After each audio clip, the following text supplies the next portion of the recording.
principio del programa y como venimos haciendo desde este lunes pasado, arrancando la semana, todos y cada uno de los candidatos a diputados generales o alcaldes a Vitoria-Gasteiz o a la Diputación Foral de Álava, bueno, pues van a pasar por este programa y hoy, evidentemente, además lo venimos anunciando a través de redes sociales durante, creo, desde el principio de la semana.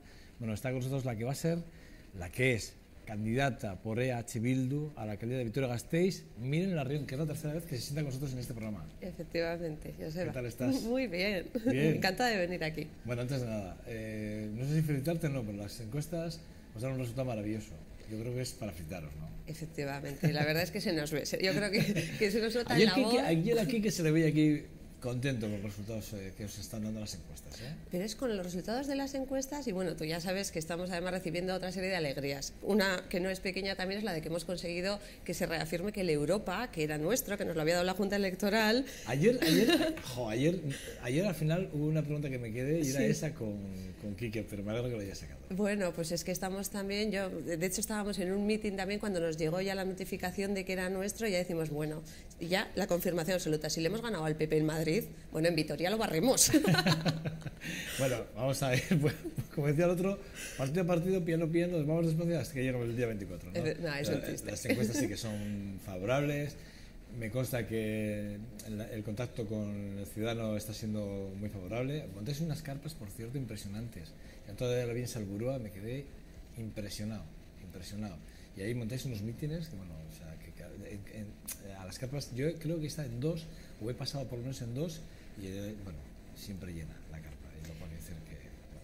La carpa ha sido una apuesta, una muy clara que decíamos, bueno, la única forma de estar en la calle y además con un tiempo como el que tenemos aquí en Vitoria-Gasteiz, que dices que lo mismo nos nieva, hoy nos hace un sol de justicia estupendo, pero mañana viene a llover, dices, es garantizar que podamos estar, ¿no? Que no tengamos que recurrir a espacios cerrados. Y nos hicimos con la carpa, entonces ahí, aunque llueva, podemos estar divinamente, si hace un calor también estamos protegidos, además las puertas son transparentes, con lo cual estamos abiertos, ¿no? Protegidos y abiertos. Sí, además muy bien, ¿eh? A mí me gustó... quiero decir, la puesta en escena me gusta mucho, sinceramente, ¿eh? Sois novedosos completamente, allí donde los haya. Bueno, la primera pregunta. Miren Larrion, por esta broma has pasado ya 2 y con esta la tercera. Las 2 veces, un poco primero para darte a conocer, porque EH Bildu, Euskal Herria Bildu, decidió que tú fueses la candidata a la alcaldía y queríamos que te conociesen en Gasteiz. Así lo hicimos. La segunda ya era un poquito para ver planteamientos políticos de Miren cómo veía ella la ciudad, y ahora ya tienes programa. Vamos a hablar de tu programa, lo que tú quieres plantear o planteas a los gasteiztarras para los próximos 4 años. ¿Qué quiere hacer Miren Larrion siendo alcaldesa? Creo que planteas 10 puntos, como un decálogo de 10 puntos, ¿no? Que luego ya hemos ido conociendo cómo los has ido desgranando. Pero así, bote pronto, así luego vamos punto por punto, pero así, una idea general. ¿Qué quiere Miren Larrion para los gasteiztarras? Yo creo que el cambio fundamental que reflejan al final, no solo los 10 puntos, ¿no? Sino la forma en que hemos llegado a esos 10 puntos, que ha sido con la gente participando y tomando decisiones, es poner a la gente y a la vida en el centro de la toma de decisiones. Precisamente es eso, es recuperar el protagonismo perdido, es precisamente que el ayuntamiento vuelva a ser el sitio de todos y de todas, y entonces que todas las decisiones se tomen ahí. Es lo fundamental. Vamos a hacer una Vitoria-Gasteiz orientadas en las personas. Todo el mundo, todos los que estáis entrando desde aquí, desde este lunes, todos pedís participación ciudadana, todos queréis acercaros queréis que todo el mundo tenga una acción de participación. Y a todos os hago la misma pregunta. Existen los consejos sectoriales que hasta ahora no han sido nunca vinculantes. ¿Hasta qué punto Miren Larrion y su equipo va a permitir que esos grupos sectoriales con los que hasta ahora se reunían los equipos de gobierno anteriores van a ser vinculantes o no? Bien, una de las cosas que planteamos efectivamente, ¿no? Que el modelo de consejo social que tuvo, bueno, el consejo social y los consejos sectoriales que se han desarrollado fue una buena idea en principio, pero bueno, las cosas como siempre hace falta renovarlas, actualizarlas y descubrir lo que no funciona en el sistema y cambiarlo, ¿no? En ese punto yo creo que estamos casi todos, con lo cual eso es muy de agradecer, y de hecho también se ha hecho un trabajo esta legislatura para cómo activar eso, el que creemos que los mimbres son muy buenos, de lo que se ha hecho. Pero la cuestión es muy clara. Dices, al final, para que algo efectivamente sea vinculante, Tiene que ser vinculante no porque se le plantea una pregunta cerrada al final, no es porque estás de acuerdo con esto que te presento. Creemos que se tiene que participar desde la génesis de los proyectos. Entonces la cuestión es trabajar conjuntamente desde el principio. Entonces incorporar las ideas de la gente desde el principio. Y entonces a ser posible, si se trabaja de esa manera, llegar a consensos. Mucho más que llegar a votaciones es llegar a consensos de trabajo. Abrir las puertas al trabajo desde el inicio. De hecho, vosotros lo habéis hecho, porque previo a la campaña electoral sí que os habéis reunido con todos los sectores asociativos, ciudadanos de la ciudad, y habéis ido recogiendo propuestas para, digamos, incorporarlas en vuestro programa. Así fue. Me acuerdo en la entrevista que te hicimos, estabais en ese momento, además estabais ya, me acuerdo en el análisis de todas esas propuestas que os habían hecho llegar. Es un inicio, ¿no? Para alguna forma, eso ya sí es un contrato, ¿no? Con la ciudadanía, ¿no? Yo así lo veo, así me gustó y así creo que seguís en ese camino. Sí. Políticas de empleo, impulsar empleo, habláis además de impulsar empleo público de calidad. Sí. Repito, es que la frase parece que empleo público de calidad. Sí. Bueno, empleo de calidad en cualquier caso y el público el primero. Mira, esta misma semana, la verdad es que el lunes estábamos también en un debate con los jóvenes y no solo salía el tema de la precariedad, ¿no? Que golpea especialmente a este colectivo, sino que destinados a ellos han salido determinados tipos de trabajo, lo que los llaman el mini job, ¿no? O el trabajo, sí. O también estos trabajos que permiten, los contratos de formación que permiten estar hasta los 33 años trabajando con contratos de 500 euros. Dices, esto no es un futuro de una sociedad, ¿no? Por eso cuando hablamos de empleo tenemos que hablar de empleo digno y de calidad. De todas formas, que creo que la pregunta es más ¿qué vamos a hacer respecto al empleo? Y al final es ¿qué vamos a aportar? Yo siempre digo muy claramente una cosa, y desde H. Bildu es evidente. Antes de pedir a nadie nada, ¿qué vamos a dar nosotros? Y qué vamos a dar nosotros significa que se puede hacer desde las instituciones. Por eso empezamos con la primera medida, tiene que ser el empleo público. Entonces, a lo largo de esta última legislatura y demás, está el tema de todas las privatizaciones o, partiendo de los decretos de Rajoy, del PP de Madrid, todo el tema de no cubrir bajas, el tema de solo reponer el 10% de las jubilaciones. Sí, dices, sí. Efectivamente, ¿no? Se está adelgazando sistemáticamente todo el trabajo, todo el empleo público de todas las formas posibles. Entonces, lo primero es revertir esto. El ayuntamiento tiene que tener el compromiso de que todos los servicios que dependan de él tengan empleos de calidad. Entonces vamos a acabar con la contrata, de la subcontrata, de la última contrata, que además significa que en medio el dinero se va desviando por a determinadas manos muy concretas y las condiciones últimas de trabajo del trabajador pueden llegar a ser penosas. Digo penosas como lo hemos visto, por ejemplo, en el Europa. La verdad es que en el Europa hemos visto jornadas de trabajo últimamente también que empezaban antes del amanecer y a las 12 de la noche seguían los ruidos dentro. Denunciado por los vecinos y por los sindicatos. Por todos. Sí. Y además no significaba que se trabajaba 2 turnos, sino que se tenía gente trabajando 16 horas diarias. Dices, eso no es solo un empleo no de calidad, sino que además promueve el que se produzcan accidentes y se pone en riesgo la seguridad del trabajador. Eso no es empleo de calidad. Entonces lo que decimos es, esas jornadas de 16 horas serían 2 jornadas de 8 horas, ¿no? Entonces, eso me decía ayer un amigo, si hubiesen hecho, por ejemplo, como Michelin, que hacen 4 turnos, pues tienes 4 turnos. Vale, eso pues es. Si hubieras podido has empleado a gente. Eso es, y eso es emplear a gente, ¿no? Y luego garantizando que además los contratos sean, y eso se hace mediante las cláusulas sociales también, que lo que cobren esos trabajadores sea lo que marca el convenio de Álava o el convenio de la comunidad. No precisamente. Que no se cumplía en bueno, es que no tienen por qué. Quiero decir, puede venirte una empresa que tenga una base en Portugal y aplicarte los convenios de Portugal. De hecho, muchos de los trabajadores bueno, efectivamente, ¿no? Las empresas eso es lo que hacen. Para tener el beneficio unos pocos tiene que ser a base del sacrificio común de unos cuantos. Ha habido muchísimos trabajadores portugueses que se han traído. O sea, estas obras, por ejemplo, este tipo de obra no genera empleo cercano. Se trae a mano de obra que no proteste, que acepte determinadas condiciones. Entonces, no gana nadie. Tampoco ganan esos trabajadores. La verdad es que esos trabajadores también pierden para hacer determinadas obras. Vamos a dar la vuelta a eso. O sea, yo creo que los ciudadanos queremos una Europa acabado, pero queremos una Europa acabado con trabajo digno, ¿no? Que los trabajadores que lo han hecho estén orgullosos y además, si puede ser, vivan aquí. Ha habido más denuncias, más obras, por ejemplo, las del el propio ayuntamiento que se está haciendo en San Martín, ¿no? Sí. También hay que son obras que hace el propio ayuntamiento, es decir, que están contratadas o subcontratadas, cuando menos, en base al ayuntamiento, eso por el ayuntamiento. O sea, eso es. Y desde luego hay una cosa, en la industria es muy clara, las responsabilidades van hacia arriba, no van hacia abajo.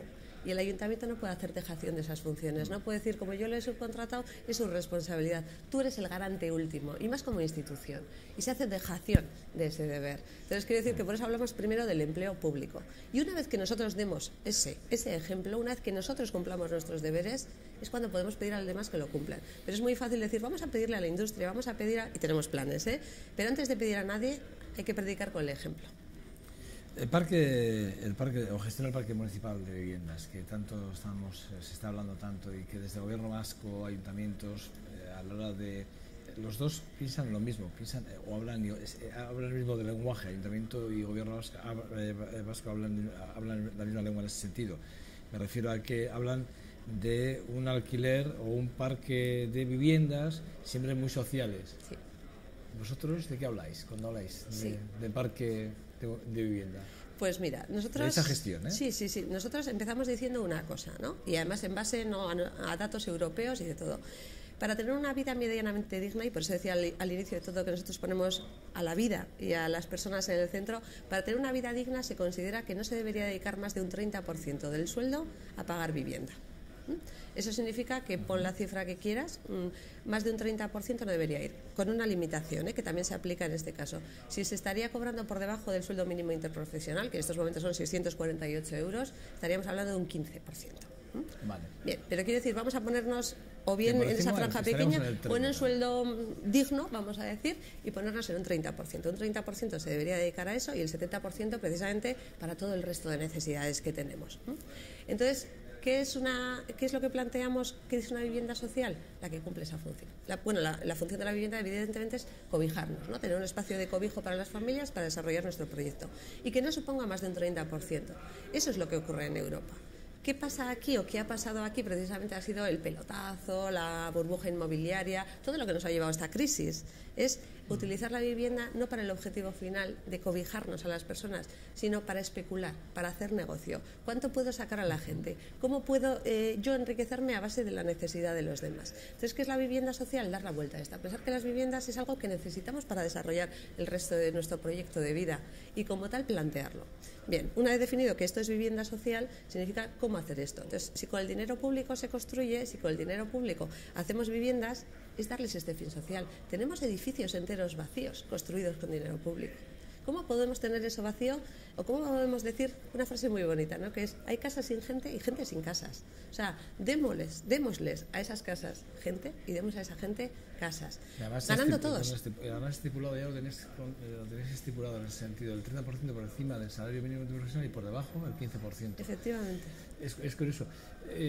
Claro, ahí también entraríamos en el juego de la renta de garantía, que también la renta de garantía en ese sentido también cubre esas necesidades. Es decir, hay una parte que cubre las necesidades para vivienda. Bueno, te voy a hacer una pequeña corrección, pero lo dices bien. La gente que cobra la RGI, la que lo cobra, puede pedir la ayuda para vivienda, que es aparte. Es un complemento aparte. Sí, ese complemento. Sí, eso es. Entonces, complemento de vivienda que le llaman. Sí, ¿no? eso es. Entonces esa gente puede pedir. Pero claro, es curioso. Vuelvo a la precariedad. Conocemos a gente, ¿no?, que tiene contratos que no llegan a esos 600 o un poco más, porque entonces podría pedir la RGI. Gente que cobra 700 euros, ya no tiene derecho a pedir la RGI, no tiene derecho a complemento de vivienda. En el momento que cobra un poquito más, en cuanto no cobras la RGI, cualquier persona que no perciba la RGI no puede pedir un complemento de vivienda. El complemento de vivienda va o asociado con la RGI. Entonces dices, no tiene ningún sentido. O sea, decir que la gente que cobra la RGI pueda pedir eso es una cuestión, que nadie más pueda pedirlo no tiene ningún sentido. Vamos a ver, el que accede a la renta de garantía precisamente ya tiene un problema de precariedad en su vida. Lo normal es que se le ayude con el complemento de vivienda, ¿no? No lo contrario. Claro, y sobre todo que hay gente que no percibe la RGI, que está tratando de salir adelante, pero con determinados sueldos de 700, 800 euros y que no pueda pedir los complementos, que se le haya limitado. Cada una de las cuestiones muy claras de las políticas que ha marcado el Partido Popular en Madrid y aquí, ¿no? Y todo es lo de la reducción de las ayudas sociales. Dices, ¿no? Nos llevan a una crisis, precisamente la burbuja inmobiliaria nos lleva a esta crisis, la crisis financiera nos lleva a la destrucción de empleo masiva, hay cada vez más gente en paro, tenemos un problema terrible ahí de paro, se recortan las prestaciones de desempleo y se recortan las ayudas sociales. O sea, quiere decir que es al revés de lo que se tiene que pensar, ¿no? En épocas de bonanza económica, las instituciones tienen que hacer ese ahorro, ¿no?, que hacemos las familias. Cuando te va bien, haces la bolsa de ahorro para que cuando te va mal tires de ella. Pues al revés. En épocas de bonanza económica bajaron los impuestos y en lugar de hacer ese ahorro para estos periodos, ¿no? Para que en estos periodos tener ese dinero para hacer frente a que la sociedad no se desmembre, que la sociedad pueda mantener una perspectiva de futuro. En el momento malo vivimos de lo que hemos ahorrado, invertimos a futuro y cuando las circunstancias cambien tenemos las condiciones para volver a Lo que pasa es que yo creo que algunos que gobiernan no llevan las cuentas de casa. Claro. Puede ser, ¿no? Pues una cuestión que a veces si dices es, ya lo siento, a veces cuando dices, ¿tú qué aportas como mujer? Dices, pues yo creo que a veces nosotras tenemos una forma de ver las cosas también porque ponemos a la vida y a las personas en el centro de la toma de decisiones, ¿no? Yo creo que muchas, y eso pasa mucho con los alcaldes, ¿no? Entras de alcalde y ¿cuál va a ser tu obra, no? Parece que si entras de alcalde tienes que tener una obra que es la obra al orgullo del alcalde, ¿no? Eso fue mío. Dices, al revés, ¿por qué no vamos a ver qué hace falta, qué tenemos y cómo utilizarlo, ¿no? Entonces es eso, o sea, la perspectiva, y además si es que la teoría económica lo dice, ¿no? Lo de en época de bonanza ahorremos, como hacemos las familias, y tiremos de eso en la época mala, porque además, claro, es coherente, ¿no? Efectivamente. Es coherencia pura, ¿no? Sí, pero como claro, es mucho más populista decir también en épocas de bonanza, como tengo dinero, no voy a ahorrar, porque siempre nos va a ir bien. Ya, bueno, yo creo que lo piensan es lo contrario. Piensan, como es dinero público y bueno, es un dinero que no nos cuesta nuestro bolsillo y nosotros tenemos garantizado nuestro salario. Yo creo que por ahí van los tiros, ¿eh? Eso duele lo que dices, y es verdad. O sea, yo, por ejemplo, ahora con temas de. Yo lo veo, en esta legislatura lo he visto cómo con dinero público se ha hecho cosas que no se deberían haber hecho nunca. Efectivamente. Y sin embargo se han hecho y bueno, pues lo hemos prometido los ciudadanos, ¿eh? O sea, decir, bueno, por alguna forma no hemos ido a la calle a protestar por ciertas actuaciones o ciertas acciones, ¿no? Pero bueno, son cosas que pasan. Tienes razón, y allí hay una cosa que me duele mucho. Por ejemplo, está mucho más protegido el dinero privado que el dinero público. El que robe algo de dinero privado, la persona de un banco, se le persigue hasta el final. El dinero público que se roba no lo devuelve nadie. Ni lo persigue nadie. Ni lo persigue nadie. O sea, se persigue después de que prácticamente que ya ha prescrito el delito en algunos casos. Sí, que eso bueno, ya es todavía más grave. Es lo que pasa cuando pones al zorro a vigilar a las gallinas. Buen ejemplo, no lo había oído nunca. Un gran ejemplo, mire. Bueno, Arabatrán, esa ejecución de ese proyecto del tren social que le llaman vosotros. Sí. Hombre, nosotros ¿ves? A la filosofía esa de vamos a aprovechar lo que tenemos y decimos, ¿qué tenemos que se ha ido infrautilizando y cada vez se usa menos? Las vías del tren. Las vías del tren, que vamos, yo me acuerdo cuando era pequeña, que desde luego la frecuencia de trenes era mucho mayor. Tremenda. Tú viajabas en tren porque era un medio cómodo. En muchos pueblos, vamos, una frecuencia casi de 20 minutos. Sí, o sea, la verdad es que estabas bien conectado. Nosotros íbamos a Araya, por ejemplo, en tren porque era muy cómodo, o sea, las frecuencias que tenías y todo. Se ha ido infrautilizando, ¿no? Entonces, de repente, claro, se da protagonismo al coche, se da otras cosas y dices, y es una infraestructura que tenemos, que no hace falta construir, que no hace falta invertir, ¿no? Porque está ahí. Y entonces el Arabatrán es decir eso, si lo tenemos ya hecho. Conectaría el este con el oeste, o sea, Salburua con Zabalgana con Júndiz. O sea, la gente que vive en Salburua y trabaja en Júndiz, bueno, se acercaría bien mediante autobús, mediante bici, porque claro, una de las cuestiones también de los trenes, bueno, de los tranvías que le llamamos, sería la conexión y el poder llevar la bici, ¿no? Una conexión medioambientalmente sostenible, cómoda, no hace falta construir, no lleva esa cantidad de dinero y de inversiones que llevan otro tipo de planteamientos que no solucionan el este-oeste. Entonces dices, vamos a utilizar lo que tenemos, vamos entonces a sacarle partido y vamos a plantear con muchísima menor inversión una frecuencia alta que garantice esa conexión y además una articulación de los medios de transporte muchísimo más inteligente. Curioso. Quiero decir, porque ahora todo el mundo está con el debate de si el tranvía sí, tranvía no. Quiero decir que se habla mucho de si el tranvía hacia el este o el oeste tiene ese sentido, si cómo hacerlo. Incluso del gobierno vasco ya dicen que igual el tranvía no, otro tipo de medios de comunicación. Bueno, no sé, está para el debate, es un debate que me parece muy interesante, pero lo que está claro en esta propuesta que vosotros hacéis es que, por lo menos, lo que queréis sí que creo que está quedando muy claro en toda la entrevista es que no queréis destinar el dinero más allá de lo que no sea realmente razonable o necesario para la ciudad, ¿no? Bueno, eso absolutamente. Y otra vez, o sea, aprovechar lo que tenemos. Los recursos propios. Nosotros sí tenemos una preocupación cuando entremos al ayuntamiento también, y es el estado que nos vamos a encontrar las cuentas del ayuntamiento. Sí, yo te he oído que queréis fiscalizarlas de alguna forma. ¿Queréis auditarlas? Bueno, hay dos cuestiones. Uno es en qué estado van a estar, ¿no? Y con este dinero que se puede hacer también para decir claramente. Y la otra es si lo que llamamos la auditoría social, ¿no? Queremos, no me refiero a cómo son los asientos contables, ¿no? A lo largo de esta legislatura. Me refiero a eso precisamente de saber que la gente sepa, al final son 400 millones lo que se gasta cada año, 1.600 en una legislatura, ¿no?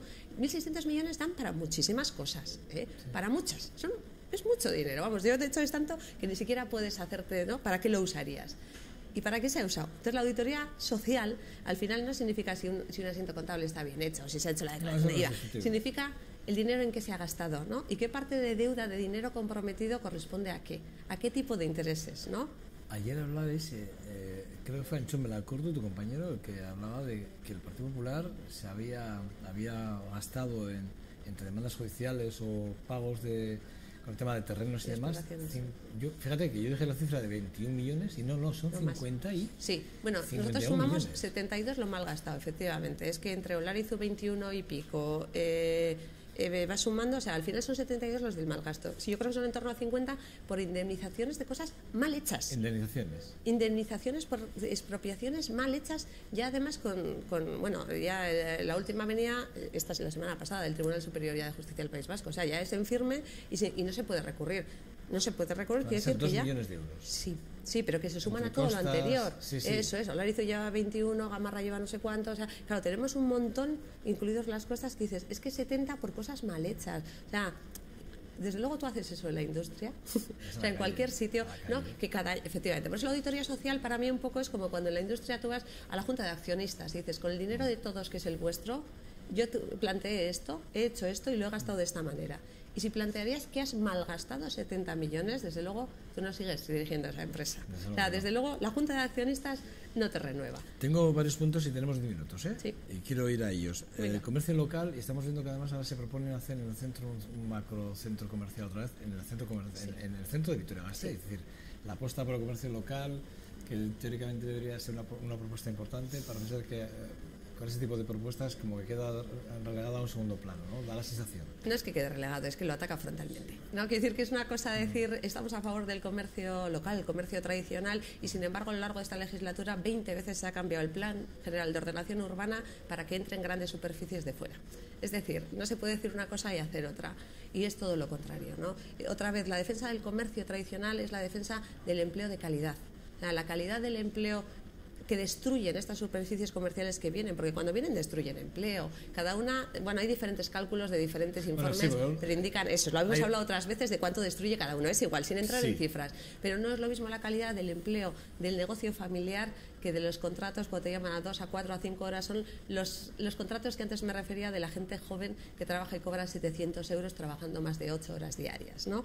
Dices, hablamos de ese tipo de realmente qué ganamos. Y luego hay otra cosa también, la concentración del comercio, en lugar de tener, a mí es que me encanta, a mí me encanta ir por la calle y entrar en la panadería, entrar en la frutería, entrar en la carnicería, además que te recomienden y compra esto y haz esto, frente hasta casi el anonimato de grandes superficies a las que hay que ir en coche, a la que hay que desplazarse, que vacían los barrios, porque al final cuando cierran esos comercios, ¿no? Y son esas calles, esas lonjas vacías, esa desertización, ese no es mi modelo de ciudad, ese no es el poner a la gente en el centro, no es poner el empleo, no es creación, al final es favorecer los intereses de unos muy poquitos, porque hay gente que encontrará trabajo en esas superficies, pero porque lo ha perdido en otras. Los beneficios van a ser para muy poquitas manos y los perjuicios los repartimos entre todos. No al desahucio. Vosotros habéis dicho claramente no al desahucio, lo tenéis claro. Sí. Y yo ayer preguntaba aquí a otro candidato, le preguntaba por... ¿El ayuntamiento va a trabajar con aquellos bancos que desahucian, sí o no? Nosotros eso es lo que llevamos en las medidas. Hemos dicho, pero que nos vamos a reunir con ellos para decir que no vamos a trabajar con los bancos que desahucien. Pero sobre todo buscando otro objetivo, hacer ese planteamiento con ellos para que ellos no desahucien. Lo que en el fondo buscamos es que llegar a acuerdos previos al desahucio. Eso es posible. O sea, cuando se ha intervenido en determinados momentos es posible y otra vez ganamos todos. Pero es que gana el banco también. Si no desahucia a esa persona, si al final acuerda con ella otras condiciones de pago, otras condiciones de alquiler, otras condiciones de lo que sea, ganan porque lo van a acabar cobrando y gana la familia que no pierde la casa. O sea, al final lo que tratamos es que ganemos todos, Entonces ese planteamiento con esas entidades bancarias, en el fondo lo que busca es decir, vamos a replantear para ganar todo. Y el que no quiera ganar así, pues vamos a perder.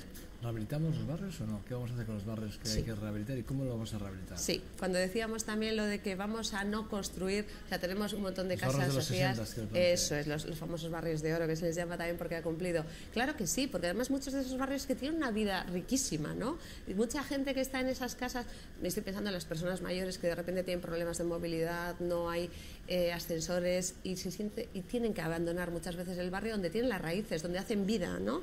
Donde se sienten que son parte y se tienen que ir o a una residencia o a un barrio nuevo donde están desarraigados y pierde toda su trayectoria. Claro que tenemos que renovar esos barrios. Precisamente eso es lo de dar valor a lo que tenemos. O sea, no se trata de construir nuevo, no se trata de grandes inversiones, sino que dar valor. Nosotros planteamos también para ese tipo de gente, para la gente mayor, en esos barrios apartamentos dotacionales. Que esa gente no salga del barrio, en el barrio pueda vivir, pero en una casa que le ofrezca las condiciones precisamente de lo que necesita para vivir y a cambio deje su vivienda, ¿no?, haciendo el contraste, a un parque para que jóvenes del barrio se puedan independizar y también puedan seguir viviendo en ese barrio. Es decir, conseguimos que no se envejezcan más, que no se abandonen los barrios, que los barrios se sigan renovando, pero dando a cada uno lo que necesita. Eso es.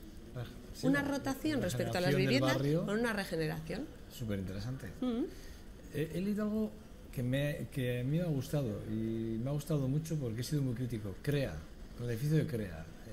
Yo he sido muy crítico porque nunca he entendido cómo eso no está en el juzgado después para mí, se ha mal utilizado el dinero público para ese edificio. Se ha mal utilizado el dinero público para ese edificio, pero en estos momentos que el ayuntamiento tiene el derecho de retracto, es decir, de recuperar ese edificio, que lo ceda a la Vital, es cuando decimos lo de que se está malgastando el dinero público y nadie lo persigue, porque en un momento dado es legal, o sea, es una decisión que puede tomar el ayuntamiento, pero esa decisión de ese ayuntamiento nos está robando a todos. Estamos hablando de la moralidad también, la parte moral, ¿no? Efectivamente, yo lo decía el otro día, estábamos en la tertulia, justo nos dijeron lo de que se había, de momento hay un archivo provisional de la causa contra Encino Serrano, ¿no?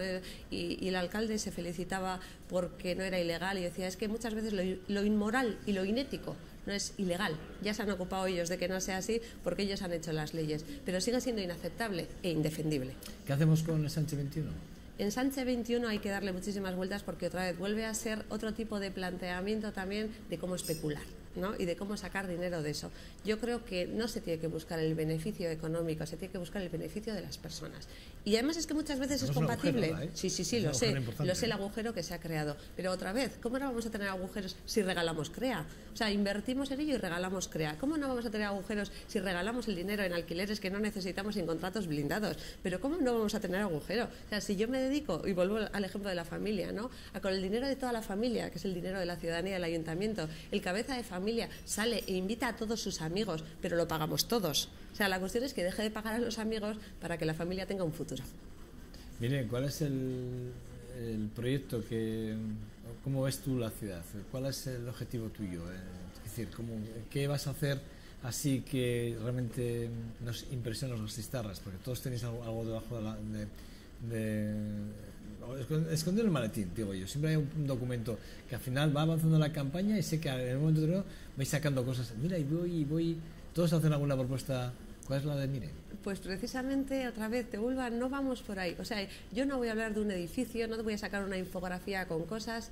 Queremos construir, queremos tejer ciudad. O sea, precisamente a mí hay una frase de Jon Sarasua, él habla sobre el euskera que me gusta mucho, que es Aitaren etxea eta amaren sua, ¿no? La casa del padre y el fuego del hogar de la madre. O sea, yo creo que lo que queremos hacer es ese fuego del hogar. Lo que queremos es construir esa Gasteiz, la Gasteiz que vemos, la Gasteiz hecha para los niños, para las personas mayores, para todo. Lo que queremos es que se deje de desertizar, que se deje de abandonar y que construyamos entre todos, que construyamos la ciudad del futuro, creando empleo, creando condiciones, dando viviendas. O sea, lo que vamos a generar es esa ciudad que está orgullosa de sí misma. Esa. Bueno, no sé, me queda alguna pregunta más, pero tampoco tengo mucho más tiempo. Pero sí que es verdad, miren, que lo único que podemos hacer desde aquí es desearos lo mejor, os lo deseamos a todos, porque esto es una contienda en la que todos buscáis lo mismo, que es el poder gobernar 4 años y demostrar que vuestras ideas funcionan, y la forma es esta, es el electorado. Políticas de pacto, supongo que las tenéis encima de la mesa, ¿no? ¿Con quién no pactarías y con quién sí pactarás? Bueno, yo creo que proyectos puntuales, pactar con cualquiera. O sea, ¿seguro? Da igual, color, signos, nombres y Si apellidos. estamos de acuerdo con el proyecto, por supuesto. O sea, es que eso es lo que a mí tampoco me gusta de la política, ¿no? Esas declaraciones de a priori. Yo con este ni a heredad, que se dice, ¿no? Yo con este para nada. Dices, ¿por qué? Por ejemplo, Podemos ha dicho hace poco, ¿no? Sí. Decía que, hablando de pactos posibles en la Diputación, que con Bildu pactarán si condenan el terrorismo, ¿no? Lo han dicho hace 2 días. Pablo Iglesias decía, dice. Bueno, Pablo Iglesias y aquí Sí. los candidatos de aquí de Araba también, los de Gasteiz también lo han dicho, ¿no? Por ejemplo. O sea, ellos ya han dicho, con Bildu vamos y hacemos y además confluimos en muchas ideas, ¿no? Sí. Pero tienen que condenar el terrorismo. Bueno, yo creo que ¿con nuestro quién sigue planteamiento huyendo? en eso ya es de sobra conocido. A ver, yo tengo una trayectoria profesional y una forma de hacer las cosas. Yo he trabajado con todo tipo de gente cuando todos teníamos el objetivo en común y eso ha sido muy positivo. Eso es en lo que yo creo y por eso yo creo que con cualquiera se puede acordar cosas. No tendremos la misma filosofía sobre otras, pero podemos acordar entre todos muchísimas cosas. De hecho, así tendríamos que trabajar. Tenemos que trabajar todos con todos porque lo que tendríamos que, cuando me deseabas lo de suerte la tiene que tener Vitoria-Gasteiz. Tenemos que conseguir hacer lo mejor para la ciudad y eso solo se puede hacer trabajando conjuntamente en lugar de echarnos los trastos constantemente. Eso es lo que tendríamos que conseguir y eso es por lo que vamos a trabajar. Bueno, Miriam Larrión, cuando estuvo aquí en el primer programa, yo se la presenté a ustedes, les dije, es una mujer que conoce muy bien Europa, que sabe trabajar en Europa, ha trabajado, ha gestionado proyectos muy importantes en Europa y que aterrizó en Euskadi de nuevo y trabajando a un nivel muy importante de gestión y sabe gestionar. Es una mujer que esto lo tiene superado, ya sabe lo que es gestionar además proyectos muy importantes de envergaduras en Europa y en Euskadi. Mire Larrión. Lo que espero es ahora gestionar proyectos aquí en Gasteiz, ya te voy a acabar, pero efectivamente, pero con todos y para todos, esa es la idea. Sí. Mire Larrión, candidata de H. Bildu a la alcaldía de Vitoria-Gasteiz, siempre muy bien recibida y un placer tenerte aquí siempre. Y un placer venir, ya lo sabes. Cuídate mucho, Vane, mucha suerte, ¿verdad? Muchísima suerte. Vale. Nada, a ustedes les espero, va a ser 2 segundos, pausa, vamos a la tertulia y nada, a debatir denominación de origen. Vamos a hablar qué pasa con la Rioja Alavesa, que hay mucho debate y además en profundidad. Vamos a hablar de ello hasta ahora.